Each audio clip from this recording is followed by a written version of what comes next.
How's it going, YouTube? J Rod's Exotics here.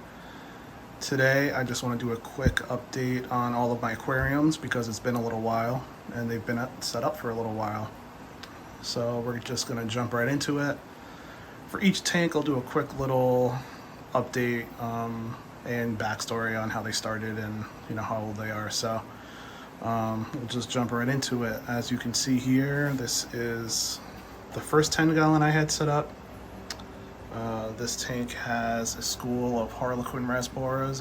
As you can see there's 5 of them. And then my veil tail beta Steve. It's kind of hard to see him because he's very dark. These lights are bright. And he does like hiding up in the Amazon frog bit. So this tank has been set up for just about 3 months. The substrate is fluval stratum capped with sand, as you can see, heavily planted. You can see that Amazon sword started off so small and now it's huge. My Amazon frog bit does grow very fast, so I do have to clear it out probably once a week, or else it really blocks out all the light and doesn't really leave space for Steve there to go take a breath. On this next tank, same situation, 10-gallon with a beta. Don't know where he's hiding. Let me get that glare out of the way. Sorry about that. It's very bright outside, even if my shade's closed. So this tank has a school of ember tetras. I believe there's 12 of them in there. Same situation, heavily planted. This plant grows crazy. You can see it at the back there. That was the original plant. Oh, there's Samurai. That is Samurai, the Samurai beta, named by my wife. But yeah, that plant was the original plant. I took cuttings and planted them here, and they are growing out now. So this lily here is just out of control. I trim that about once a week. This tank is about 2 months old. I tried something different with this tank. For those of you who follow Father Fish or have seen his videos, he has a pretty unique outlook on how to keep aquariums. He's all about the natural setup. And he's all about taking stuff from nature and putting them in your aquariums. So what I did with this tank is I collected soil from a local pond. I kept that in a small 1-gallon aquarium for about 3 weeks. It did have some dragonfly larvae and other things in it. I removed those. But what I did was, after a couple of weeks, I put it at the bottom of this tank, and we'll get to why it looks like this in a second. But I put it at the bottom of this tank, along with some dirt from my backyard, which has no fertilizers or treatments. I don't do anything to my yard. Trust me, with the way the weather's been, it grows more than fine without anything else. So this aquarium was started with nothing but pond soil and soil from my backyard. I think I did put a little bit of fluval stratum I had left over, but not much. The primary layer was dirt. And again, I capped that with the same sand that's in this aquarium. Now, this aquarium with that natural dirt had a lot of worms and other things living in it. Sorry about the glare, guys, it's terrible, but can't see anything right now, but lots and lots of worms that would poke their heads out, and I would see them against the glass kind of just migrating through. You could see pockets of like worm trails and stuff like that.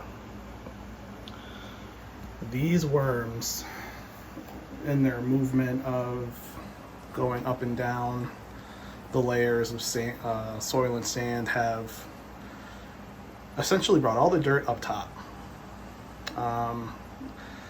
I thought it would be an issue at first, but I don't really have algae. The water's crystal clear, so I just left it be, you know. It is heavily planted, and as you can see, the frog bit is just crazy growing. These roots are actually growing into the soil. I removed some the other day. I actually posted a short where you can see how long the roots were. Crazy stuff. So these two tanks, like I said, are my kind of natural experiments, just to let nature do its thing and see how it goes. Now all my tanks are topped with pothos. These pothos are just growing like crazy, and just to give them the best opportunity to grow I could, I do have some cheap grow lights from Amazon. I think they were like $12, and they do the job.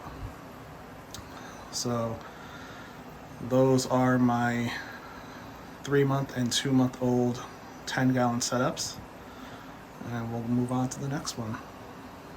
Alright guys, next is my 29-gallon setup. I apologize for recording it at this angle.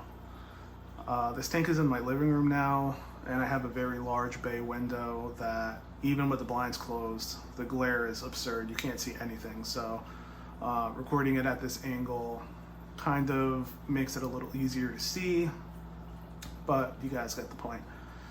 This was my first setup actually. This tank is now just about 4 months old, running beautifully. This tank is stocked with one dwarf gourami. You can see him over on the left swimming around. I have 6 glass catfish. I have 6 red-eye tetras. I believe there are 8 or 9 black neons. There are about 18 neon tetras, and then a random little 3 fancy guppies that I took in essentially, and they're doing well in this tank. On top of that, there are a bunch of snails, as you can see on the front right there, as well as a bristlenose pleco and 3 corridoras. Now, a lot of people would say this tank is overstocked, you know, and I think it's at its capacity. I am anal about testing. I test pretty frequently, and I don't really have issues. You know, I spoke about this in other videos. This tank was a little weird. I feel like it cycled very weird, if at all. I mean, it had to cycle, but the bottom of the tank has a layer of fluval stratum, and that was topped with gravel. From day one, though, the pH in this tank has always been super low. I don't know what it actually is because it is lower than my test kit goes and test strips. So it's probably in the high 5s, to be honest. I want to say the test kit that I have goes down to 6. So, you know, that being said, the fish are thriving. You know, I don't really have losses. I had one loss at the beginning of this setup. Initially, I did have a female beta in this tank. And I think initially I did have an ammonia spike within the first couple of days because I just threw a ton of fish in listening to the Petco employees, but whatever, lessons learned. But other than that, you know, I haven't had losses. That's a lie. I did find a carcass down there one time, and it was being totally consumed by all the ram's horn snails. Never had an ammonia spike or anything like that. So, you know, this tank really is an ecosystem right now. I haven't even done a water change. since I moved this tank out here, which was about 2 months ago now. Like I said, I test regularly. I test all of my tanks once a week with my API master test kit, just to double check, because you know, things happen. Maybe I overfed, maybe, who knows, you know. There can be a number of reasons why a cycle can crash. But that being said, this tank never has issues. As you can see, it is super heavily planted now. The Amazon swords in this tank have completely exploded. They started off as little nubs and now their leaves are at the top of the tank. The stem plants in here I trim probably, I'm gonna say every 2 to 3 weeks, and try to replant them. So there's one, if you can see it there, it's starting to break the water surface, so I'm going to trim that soon. I'm not sure if I'm going to replant it in this tank or if I'm gonna plant it in one of my other tanks, possibly my new 75 gallon, but we'll see. So like I said, this tank is doing great. I love staring at it while I'm sitting here. You know, my daughter loves running up to it and smacking the glass a couple times before moving on, but I think it looks great in my living room. As you can see up top, again, this tank also has pothos, which are growing amazingly. Same setup with the grow light. Something I want to touch on with this tank for filtration, because somebody asked me on Facebook. I do have a hang on the back filter that's rated for a 40-gallon tank, and in the back middle I do have a sponge filter. I did start off with an air stone, and you know, had the room back then before all of these plants took over, so I said, hey, you know what, get rid of the air stone, throw in a sponge filter. I'm still getting air that way, and it's all worked great. To speak about that hang in the back filter, it is, you know, the cheap, I believe it's Aqueon is the Petco brand. It is the one that comes with disposable cartridges. I have not changed that cartridge. I have not washed that cartridge. You know, I'm a firm believer in let nature do its thing. There was one time, I do have a pre-filter, pre-sponge filter on the intake. You know, just because there was duckweed in this tank at one point, and it was getting a little bit absurd having to clean the intake from duckweed every day. So I put that sponge there to kind of not have it get sucked up. That has gotten clogged to the point where the water was struggling to, you know, get sucked in one time, and I just washed it, put it back, good as new. So that's this tank. Let me see if I can at least move it a little bit. There's the gourami. So yeah, that's the 29-gallon, guys. All right, and here is my newest setup. This is my 75-gallon freshwater setup. As you can see, I love the way it turned out. This tank is about 1 month old now.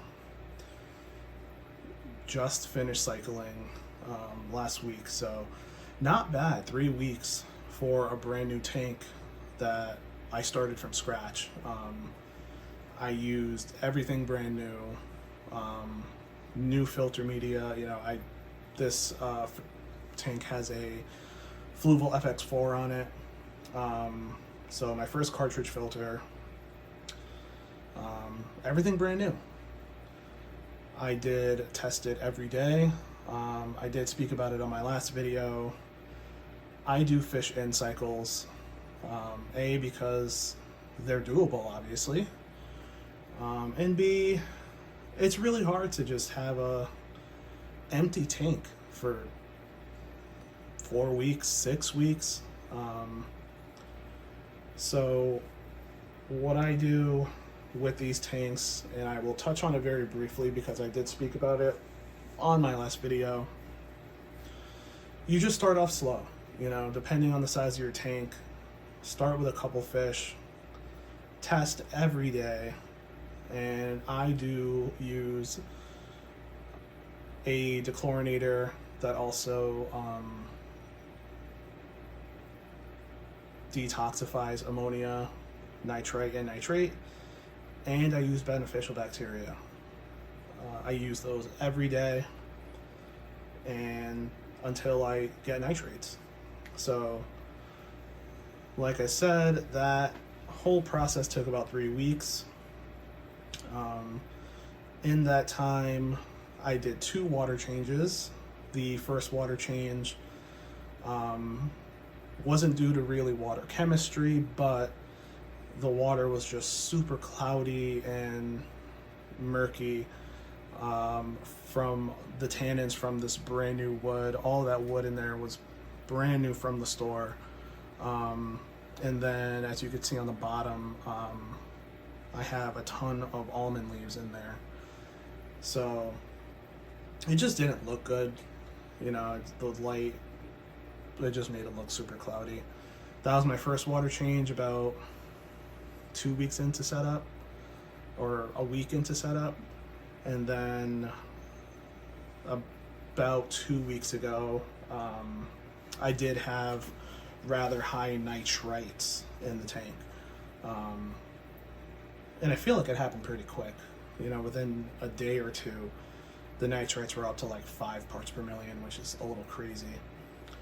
But, that being said, I think the fact that I used Prime every day saved it, because, how can these fish live for that long showing no signs of stress when the nitrates were that high? So I spoke about it on the last video. Like I said, I know it's kind of a controversial topic. Does Prime work or not? I don't know. It seems to work for me. So that being said, this tank is a month old, same as all my other setups, super heavily planted.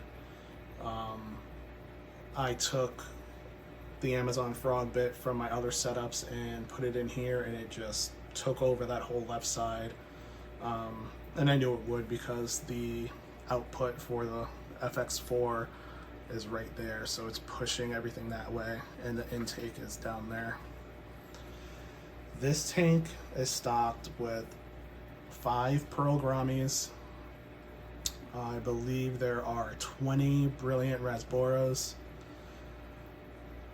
There are 7 either Denison barbs or roseline sharks. I kind of see them both used interchangeably. There is one, German blue ram, that's what it's called. Brain fart. So there's a German blue ram in there, as well as a school of 12 pygmy corridoras. So really liking this tank. Again, some people may say it's overstocked. There's plenty of swimming room. That whole front area is wide open. I didn't plant anything there. It's hard to tell the depth just looking at this tank from the front, but if you look at it from the side, there's a ton of room. Maybe I'll see if we can take a peek from the side. Kind of hard to see, but tons of swimming room there. And that being said, these fish do school. They are always swimming together. And, sometimes when they're kind of chilling out, they are spread all around the tank, and they have plenty of room to swim around. Sorry about that. This tripod's not the best. But yeah, guys, I'm really happy with how this was set up. This is actually sort of started with that. This is a dirted tank. So obviously to fill up a 75-gallon tank that has a footprint of, 48 inches by 18 inches, it's a lot of ground to cover. So I went the route of a dirted bottom with a cap of sand. So I used about half a bag of organic potting soil that was thoroughly washed. And this took just about 100, I'd say 3.5 bags, so 125 pounds of sand. That dirt that I used, I did cap with, or I didn't cap it, but I had a pack of root tabs that was given to me. I believe the package comes with like 6 of them. I just broke those apart and kind of spread them evenly throughout before I capped it with sand. I did get that idea from MD Fish Tanks. If you guys don't follow him, you need to. I freaking love his content. Cool British dude. Goals when I grow up. I think we're about the same age, but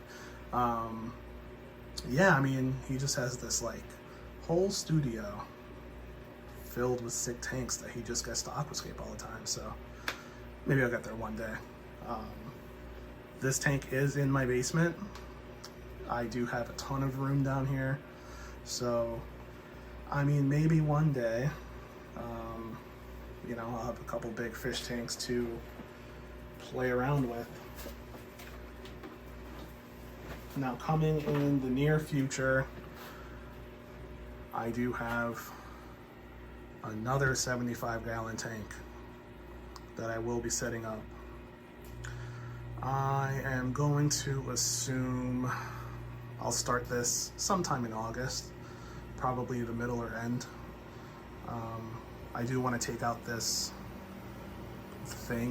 cabinet that the previous owner had in there, but I'm pretty excited, Like I said, this tank is quote unquote done. I'm not stocking it anymore. The plants are just doing their thing. I'm gonna trim them when they need trimming, and other than that, I'm just looking at it. So as you can see, same as my other setups, this tank is topped with pothos, and I did buy kind of a little crappy Monstera, but I have hopes that it's gonna straighten out. It is growing. This new leaf here was maybe down to here when I first got it, and now the stem has grown significantly, but the pothos are just loving it. I love these Denison barbs. They are so cool.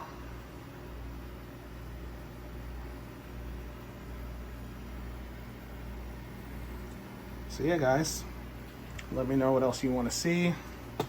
I'll probably keep posting shorts until it's time for another update, unless I get a request to do something cool that I'll do.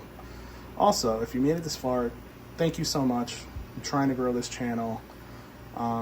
If you made it this far, try to comment. What do you want to see in here? I have a couple of ideas. I've taken some polls on Facebook, so let me know what you guys want to see, and I'll catch you on the next one.